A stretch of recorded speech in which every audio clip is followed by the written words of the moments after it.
तो कैसे हैं दोस्तों, 26 मई साल 2014 एक आदमी राष्ट्रपति भवन में पीएम बनने की शपथ ले रहा था। मैं नरेंद्र दामोदर दास मोदी ईश्वर की शपथ लेता हूं कि प्रधानमंत्री के रूप में अपने कर्तव्यों का श्रद्धापूर्वक और शुद्ध अंतःकरण से निर्वहन करूंगा। और देश टीवी स्क्रीन पर ताली बजा रहा था, लोग खुशियां मना रहे थे और एक नई सरकार पूरी पावर के साथ सिस्टम में आ चुकी थी।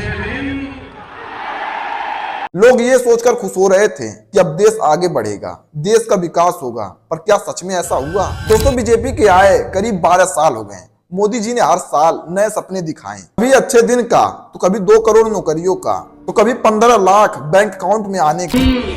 हिंदुस्तान के एक गरीब आदमी को मुफ्त में 15-20 लाख रुपए भी मिल जाएगा। बोले थे महंगाई कम होगी, पर गैस, पेट्रोल, दाल सब आसमान छू रहे हैं। हर चुनाव में नए सपने दिखाए गए, नए जुमले बताए गए, पर गरीबों का हाल अभी भी वही का वही है। अयोध्या में राम मंदिर तो बनवा दी गई, पर राम भक्त अभी भी भूखे हैं। 12 साल के अंदर हिंदू मुस्लिम में बांटे, मीडिया को खरीदा, आरटीआई, सीबीआई, ईडी को अपनी दुकान बनाई, और जब आप सवाल पूछो तो कहते हैं तुम देशद्रोही हो। दोस्तों, मोदी जी हर साल 2 करोड़ नौकरी देने का वादा किए, मतलब 12 साल में 24 करोड़ नौकरियां। लेकिन दोस्तों, सच्चाई क्या है? 2025 तक बेरोजगारी की दर 8% पार कर गई और ग्रामीण इलाकों में इससे भी ज्यादा है। CMI रिपोर्ट कहती है पढ़े लिखे युवाओं में सबसे ज्यादा बेरोजगारी। ग्रुप डी से लेकर यूपीएससी तक लाखों लोग फॉर्म भरते हैं, पर नौकरी कुछ हजार लोगों को बच रही है। उसमें भी दोस्तों पेपर लीक, एग्जाम कैंसिल, हर राज्य में ये आम बात बनी। अगर हम देखें तो साल 2017 में exam CGL tyre 2 paper leak हुआ। साल 2018 CHSL सर्वे प्लस आंसर की गलत हुआ। साल 2019 एग्जाम CGL का रिजल्ट 3 साल तक डिले हुआ, और साल 2021 GD एग्जाम में मार्क्स मैनिपुलेशन हुआ, और साल 2022 एग्जाम MTS में मेरिट लिस्ट एरर हुआ, और साल 2023 एग्जाम CHSL में सर्वे प्लस लीक हुआ। हर साल SSC स्टूडेंट के साथ किसी न किसी फॉर्म में धोखा करता रहा, और जब स्टूडेंट प्रोटेस्ट करते तो उनकी आवाज किसी न किसी तरीके से दबा दी जाती या तो इग्नोर कर दी जाती थी। दोस्तों, अब उधर न जाते हुए अपनी टॉपिक पे आते हैं। अग्निवीर योजना लाई गई, 4 साल के लिए नौकरी, उसके बाद निकाल दो। मतलब वही हुआ जैसे चूसा हुआ संतरा चूस लो और फिर फेंक दो। ना पेंशन, ना भविष्य, और देश के युवा के साथ मजाक किया गया। और इन्होंने कहा था किसानों की आय साल 2022 तक दोगुनी होगी, लेकिन दोस्तों साल 2024 में रिपोर्ट आई कि अधिकतर किसान कर्ज में डूबे हैं। सन 2020 से 2021 में हुआ एक ऐतिहासिक किसान आंदोलन, जहां करीब 13 महीने तक दिल्ली बॉर्डर पे बैठे रहे किसान, ना ठंडी देखी ना ही बरसात। Frustrated and angry, thousands of farmers occupy India's most prominent landmark, the iconic Red Fort, blocking highways and roads.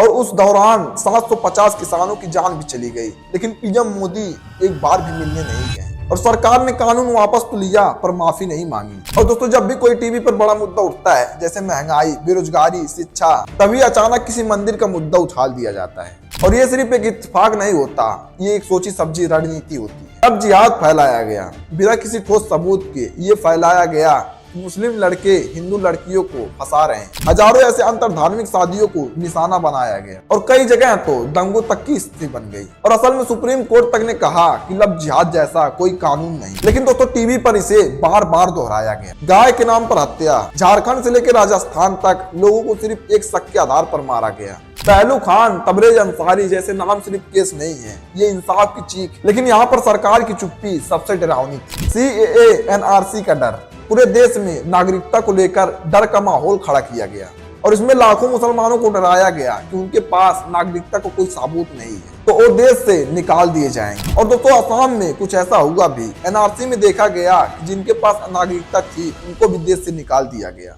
Delhi 2020 दंगे, आखिर सच्चाई किसने छुपाई? साल 2020 में दिल्ली में दंगे हुए और उसमें 53 लोग मारे गए, लेकिन जो भड़काने वाले थे उन्हें सजा नहीं। सोशल मीडिया पे साफ देखी गई कि भड़काने वाली बातें किसने की, लेकिन जेल में वो लोग गए जो विरोध कर रहे थे, जैसे उमर खालिद और सफूर जरगर। और दोस्तों, मीडिया सवाल नहीं करता, सिर्फ मालिक की सेवा करता है। जहां मीडिया को लोकतंत्र का चौथा स्तंभ कहा जाता है, लेकिन अब ये मीडिया सरकार का पोस्टर बन चुका है। अब दोस्तों एनडीटीवी को देख लीजिए, कभी सत्ताधारी दल से सवाल करने वाला चैनल था, आज उसे एक मोदी जी के समर्थक उद्योगपति ने खरीद लिया। और जब बीसीसी ने सरकार की आलोचना वाली रिपोर्ट बनाई तो सीधे उनके दफ्तर पर आईटी रेड डाल दी गई। यानी दोस्तों अगर आप सवाल पूछोगे तो दबा दिए जाओगे। और अब टीआरपी की होड़ में न्यूज चैनल सिर्फ हिंदू मुस्लिम मंदिर मस्जिद पर डिबेट करते हैं, जैसे किसान की हालत, बेरोजगारी, महंगाई जैसे मुद्दे गायब हो गए। देश की संपत्ति कुछ पूंजीपतियों के हाथों बेच दी गई। हिंडनबर्ग रिपोर्ट ने खुलासा किया कि अडानी ग्रुप ने शेयर बाजार में बड़ा खेल खेला,